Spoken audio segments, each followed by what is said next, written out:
Welcome to Protocol Particulars, the ASAP video interview series where we chat with members of the ASAP community about the different protocols and tools that they're producing. For today's episode, I have with me Enrico Bagnoli. And Enrico, I'm actually going to let you just take it away and tell us a little bit about yourself. And Enrico, I know you're part of Team Alessi, so if you could also tell us about the Team Alessi ASAP project, that'd be great. Yeah, hello, thank you very much. So I'm Enrico. I'm here in Dundee, in Scotland. As you can guess probably from my accent, I'm not Scottish. I'm originally from Italy, and I'm a postdoctoral researcher here in the MRC, so in the Medical Research Council Center, in the protein phosphorylation ubiquitination unit. And I'm working in the lab of Miratul Mukit, that is one of the investigators in Team Alessi. And the focus of my research is to study lysosomes and mitochondria in the context of Parkinson's disease, particularly in two mutations that people with Parkinson have. There are the pink one and the LRK2 mutation. So this is what I'm doing in the lab. The focus of Team Alessi more generally is to study LRK2 and its function of the lysosomes and of the mitochondria. And the team comprised different PI between Scotland and Stanford. Thanks, Enrico. So for today's video, you decided to hop on and talk with us because we're going to talk about two major things. One is a tool or a couple of tools that were developed by members of Team Alessi, Tuan Fung and Karen Bernstein, and a few others that are known as CURTAIN and CURTAIN-PTM. And then the other thing that we're going to talk about for today is a YouTube channel that Team Alessi put together to help people actually utilize the CURTAIN and CURTAIN-PTM tools. So I was wondering if you could just tell us a little bit of background about what CURTAIN and CURTAIN-PTM are. Yeah, so these two tools are two very useful tools that have been developed by some of my colleagues in the lab and are a very user-friendly way to explore and share mass spectrometry data. Our lab in particular rely heavily on this type of data, and has been quite challenging for people that do not have prior experience in analyzing mass spec data to understand their data set, to explore it, to visualize it, and also to share it with colleagues, with PI, with even during a publication process. The data normally are you just have a volcano plot, like a graph, and that's quite a static environment. With this tool, you can actually share a link, and people that are interested in your data can actually explore and dive into your data much more deeply. And this is for CURTAIN is normal proteomics.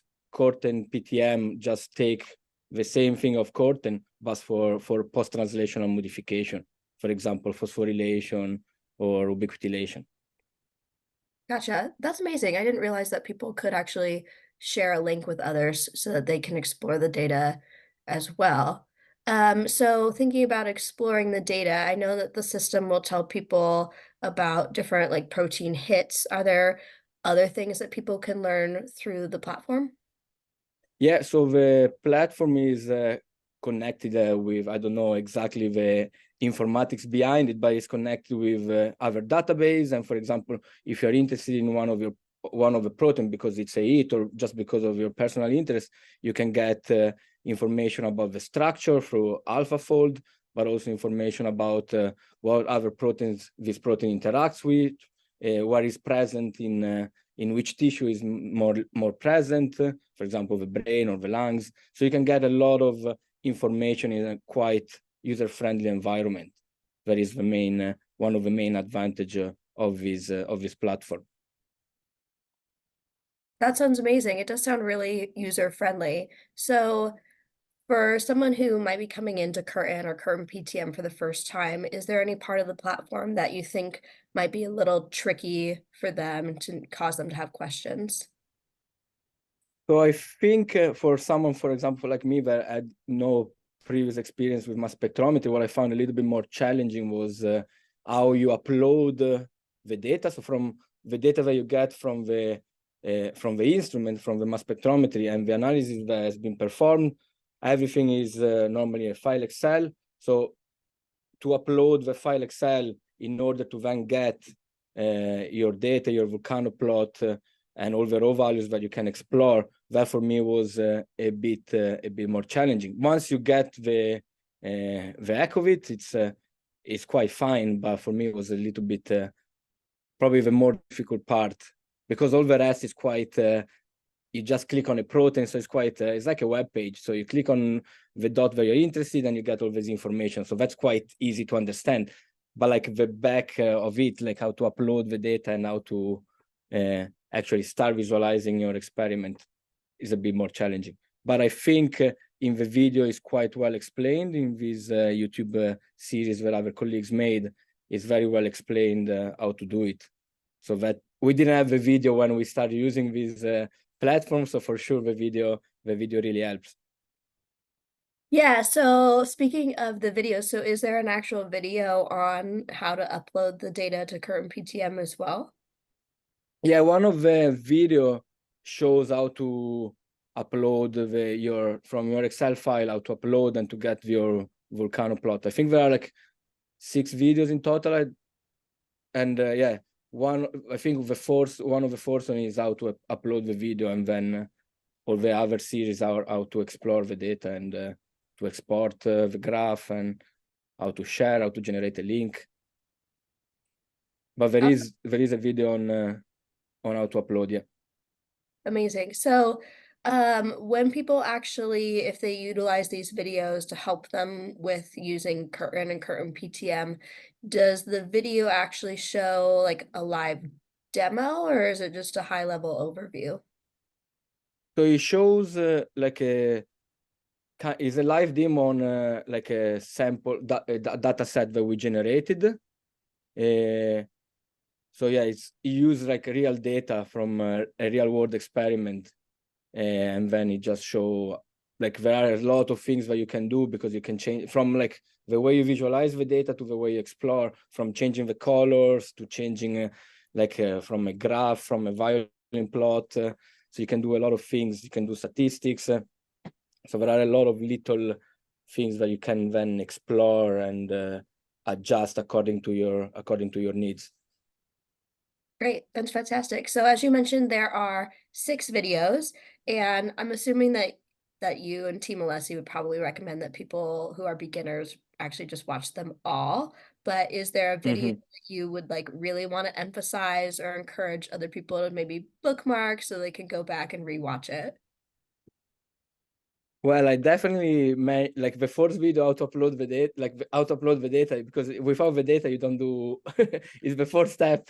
So definitely that, but for sure watch. As I mentioned, it's quite user friendly, so you can watch the video, and if you have any problem, rewatch them, or rewatch just the part that you don't understand, or even get in contact with us, because the software is always we're always trying to improve it. Not me personally, but the person that created it. But I definitely recommend watch them all. But for sure, at least personally, because it was the part where I struggled the most, was how you need to prepare your Excel file to put them in Curtain, and how to upload them to Curtain. So definitely that part is quite important, and without that, is necessary that you learn how to do it. Otherwise, you don't get all the other benefits. Yeah, that makes a lot of sense. So before I let you go, I just wanted to check and see if there were any last comments or things that you would want anyone who's going to use Curtain or CURTAIN-PTM to know. No, I think is so. As I mentioned, I never had experience with mass spectrometry, and I just think the way it works, and the way you can generate a link or even a QR code to share your data with your colleagues and your collaborators is very useful. And I think will be great to see. You see a lot of paper using mass spectrometry, and you have no idea how to explore those data. And we have this problem trying to replicate results, or even trying to understand, if there are many publications on Parkinson, maybe they are focusing on one protein, but they discover something that might be useful for me, and there is no way for me to immediately and readily access this data without contacting the journal or contacting the authors, having a link. So if more people use CURTAIN, and when you publish your data, you put a link that is connected to the volcano plot, and then you can access the data and explore the data, that will definitely improve the way we are reporting and exploring mass spectrometry data. So that's probably the only comment, and I found it very useful for me as a naive person on this field to explore my data, but I think would be useful for other people to explore other people's data. Thank you so much, Enrico. No worries, my pleasure.